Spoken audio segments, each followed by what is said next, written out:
परंतु उस समय में लड़कपन के कारण बहुत बेसमझ था, इससे उसको इस प्रकार समझा नहीं। श्रोता बक्ता ज्ञान निधि रामा, कथा राम के गुण सिया रामा। किम समझाई में जीव जड़ रामा, कली मल कर सत विमूढ़ सिया रामा। श्री रामचंद्र जी की गुण कथा के वक्ता और श्रोता दोनों ज्ञान के खजाने होते हैं। मैं कलयुग के पापों से ग्रस्त हुआ महामूढ़ बड़ा जीव भला उसको कैसे समझ सकता था। तत्पि कहीं गर बरन बारा, समझे पर कछु मति अनुसारा। भर भाषा बुद्धि करब मैं सोई, मोरे सन प्रबोध नहीं जे होई। तो भी गुरुजी ने बार बार कथा कही, तब बुद्धि के अनुसार कुछ समझ में आई। वही अब मेरे द्वारा भाषा मेरे सी जाएगी, जिससे मेरे मन को संतोष हो।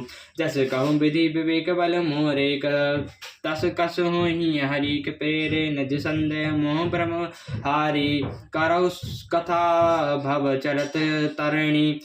जैसा कुछ मुझ में बुद्धि और विवेक का बल है, मैं हृदय में हरि की प्रेरणा की उसी के अनुसार कहूँगा। मैं अपने संदेह अज्ञान और भ्रम को हटाने वाली रचना करता हूँ, जो संसार रूपी नदी के पार करने के लिए नाव है। बुद्धि विश्राम जग रंजत रामा, राम कथा कलि कल सुविध वंश सिया रामा। राम कथा कलि पनंग बन्नी रामा, पुनि विवेक पावक कहु आनि सिया रामा।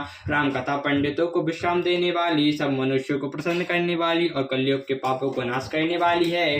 राम कथा कलयुग रूपी सांप के लिए मोहनी है और विवेक रूपी अग्नि के लिए प्रकट करने के लिए आयणी है।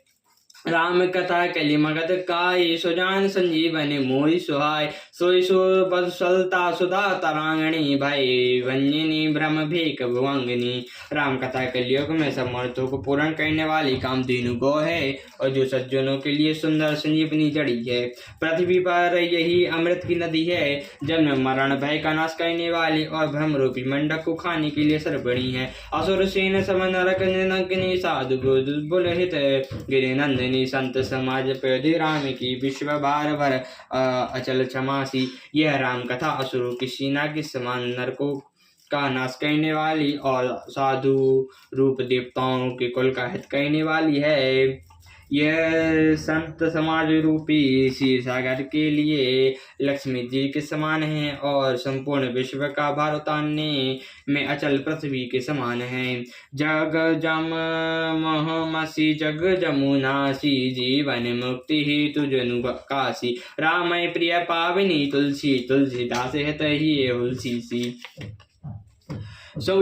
यमदूतों के मुख पर कालिक लगाने के लिए जगत में